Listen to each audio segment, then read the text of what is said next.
Hello, this is Todd Smith, and I'm back with another video. In this video, I want to talk about virtual analog. Love or hate? Virtual analog synths have been around for a while now, and there's always been a division on whether or not they hold up and whether or not they're worth it over their true analog counterparts. As with all my love and hate videos, this is 100% opinion, and I feel there is no real wrong opinion. It's just based on what you feel, and please respect other people's opinions. Virtual analog is a digital replication of analog circuitry. Usually the benefits of virtual analog are polyphony at a cheaper cost and saving options at a cheaper cost. Usually to get saving options and polyphony on a true analog synth, you're going to start spending some serious money. Where with virtual analog, you can get saving options and big polyphony counts out the gate at a cheaper cost, but you're sacrificing the analog circuitry for digital circuits, recreating analog paths. There's some people who like virtual synths, they won't touch them. They're very analog purists.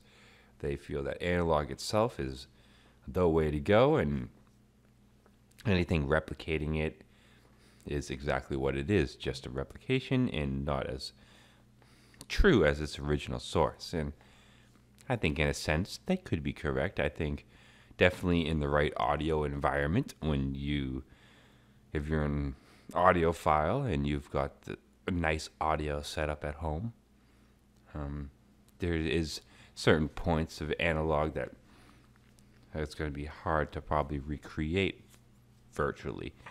But that's probably a very specific niche of sounds and people listening to those sounds. I think when it comes down to just general regular music and everyday things, the average listener isn't really going to care the difference between analog and virtual analog. They just want a song that sounds good to them. But the thing is, as producers, a lot of it, we won't admit it, but a lot of it is us.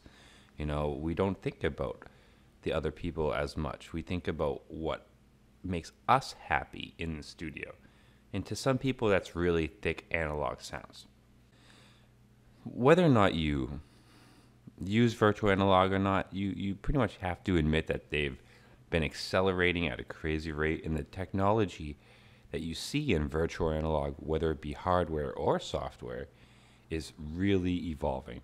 I could see virtual analog being in a very powerful place in another 10 or so years if it keeps evolving at the state it is now, because there is definitely a difference in virtual analog today to virtual analog 10 years ago.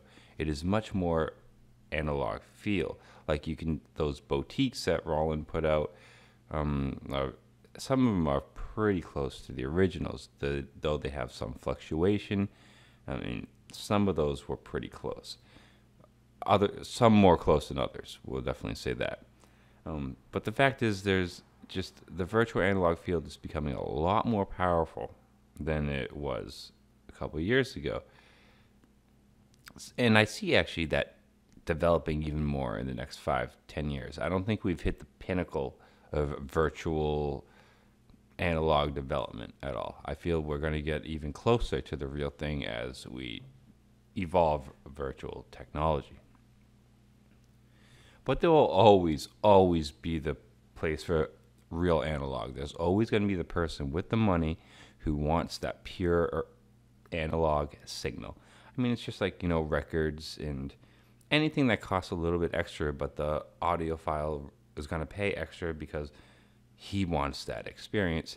And I just truly believe that there's always going to be somebody buying analog gear, and no matter how many digital recreations and how easy it is to access, no matter how free it is, there will always be somebody shelling out for an $8,000, $10,000 super analog machine just because, there's just going to be always somebody craving that. But at the same time, I think virtual synths are going to continue to evolve and become more and more like analog. So what's your take, guys? What's your opinion on virtual analog? Love it? Hate it? Neutral to it? I'd love to know. Stay positive. Stay creative. Till next time. Peace.